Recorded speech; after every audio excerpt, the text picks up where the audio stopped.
In 1975, Erno Rubik filed for a patent in his native Hungary for his now world-renowned invention, the Rubik's Cube. It went on to become perhaps one of the most successful toys of all time. In 2006, toy executive Jay Horowitz used Rubik's Cube as a basis for his own invention, the Sudoku Cube.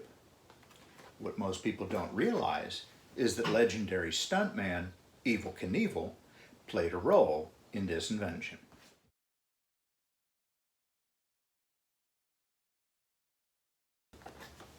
So how did stuntman Evel Knievel influence the design and invention of the Sudoku Cube? Fortunately for us, Jay Horowitz told us the story.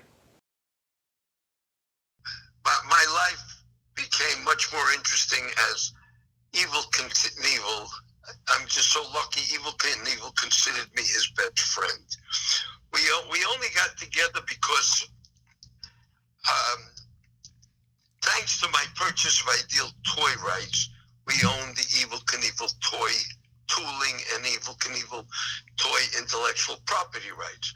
Of course, we owned all of the rights, but we didn't own the name Evel Knievel, that owned by Evel Knievel. We didn't own the likeness to Evel Knievel's face. Evel Knievel did. So it was only natural that we became involved. And once we got to know each other, for whatever reason, we became so friendly. Evel considered me his best friend. Evel would call me 6-7 times a day, every day. And it was always interesting. And wherever I was, everybody was thrilled to hear, is that the real Evel Knievel talking on the phone? Is that the real Evel Knievel? It's amazing. Evel Knievel was the highest recognition name in the United States during the 1970s. Well, we're not talking about the 70s now. We're talking about after 2000. And Evel would call every day. And Evel invited me to his homes. He invited me to meet his family. He invited me to attend events with him. He introduced me to his friends and his relatives and everybody. Well, January 2006, Evel called and said, Jay, I'd like you to join me. I'm going to be representing Harley Davidson at Bikers Week or Bike Week in Daytona Beach, Florida. It's going to be in March. So I said, of course, Evel, of course I will. So March 2006 comes, and Evel Knievel goes to Daytona Beach with his wife, Crystal Knievel, and his professional employees that handled the Evel Knievel Museum, which was mobile, and they brought that to the stadium outside which Evel made his presentation, and Harley Davidson provided Evel Knievel with a trailer, which was like a mobile home, so he had a place to be comfortable. And Evel invited me to meet him in the trailer, and of course I flew to Fort Lauderdale, drove to Daytona Beach, met Evel in his trailer, in his dressing room. The trailer was complete, had a bedroom, had a kitchen, had a closet. It was a complete home. And we're sitting in the trailer talking, and Evel is telling me, well, at 10 minutes before the hour, I've got to get dressed and go and do my presentation every hour on the hour. So he as he's putting on his Evel Knievel costume and his cape, he said to me, Jay, you don't know how many times I dressed like this, putting on my cape, putting on my Knievel costume, and not knowing if I will ever return.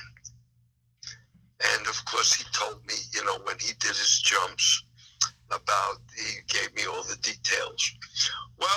what's on it. Fortunately, there was no danger involved. He was going to speak to the public, and there were thousands and thousands and thousands of Evel Knievel fans sitting outside the stadium with his Evel Knievel Museum showing the bikes and the famous items that he used to jump the canyon or the Wimbledon or the famous jumps that he made. And we walked out of the trailer together.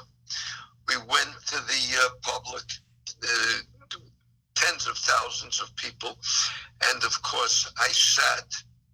Evel got on the stage. I sat in the front row, and Evel began to speak. Well, I looked at the public, and I saw the faces. They were mesmerized. Well, it was a lifetime experience for me. And I flew out of Fort Lauderdale. I got on my flight going back to the Mark's Toy Factory in Ohio. And I had my briefcase and I had my work to do. I sat on the aisle seat and I'm sitting there doing my work. And the lady sitting next to me in the center seat, she was feverishly working on some puzzles or doing something. And I wasn't paying attention to her. It was none of my business. I was busy writing up whatever I had to write for our business. And she looks at me, she says, don't you know what I'm doing? I said, no. She said, I'm playing Sudoku. I said, okay, and I'm back busy with my business. She said, don't you know what Sudoku is? I said, no. Well, this passenger sitting next to me spent the rest of the flight insisting on teaching me how to play Sudoku. Well, I wasn't interested in learning at the beginning. I had no interest in it at all. But once she started to teach me and we began to play and I learned, I said, wow, what a fascinating concept this is with the differentials, the numbers, and how can I apply this concept to a game? Some people would call this chance encounter luck, but for many, they wouldn't have done anything with this information. At best, they would have had a nice puzzle to help fill their leisure time. Jay worked on this for many weeks and turned it into something incredible. And the next morning when I got to the factory, I ordered them to pull out the molds to certain game products, including the original molds to the Rubik's Cube, which we acquired when we acquired the intellectual property rights and the tooling from Ideal Toy Corporation, included the Rubik's Cube. We pulled out the Rubik's Cube rights, and we pulled out other games, and we had the Rubik's Slide and several others. And I started working on it. Now, how can I apply the Sudoku Cube to the game? Couldn't figure it out. And I worked on it for 40 days. It became my project. Well, I had a trip coming up, and I went to visit Mom on Miami Beach. And I went with Mom to Miami Beach, but of course, I can't just go. I took my work with me, which was the work on how to apply the Sudoku to a game. That is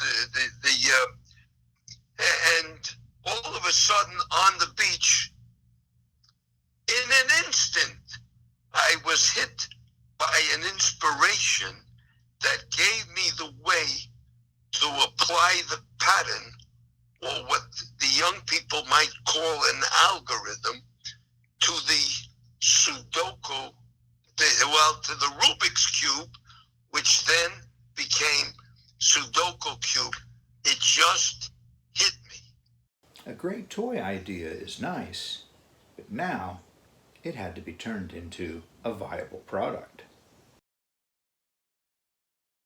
I spent day and night working on it, figured it out, wrote it up,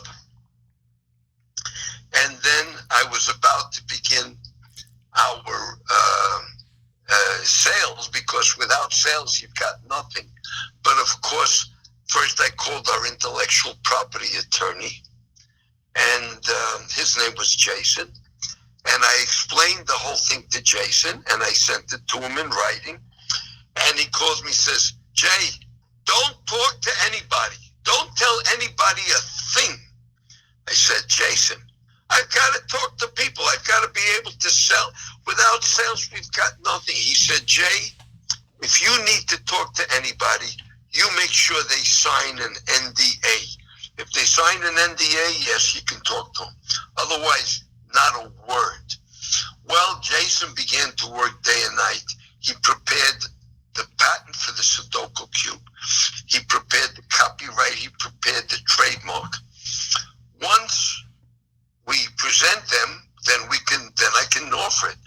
Well, in the meanwhile, while he's preparing it, he got to understand the game. And then one evening he calls me, he said, Jay, I just had dinner with the family. And I showed my son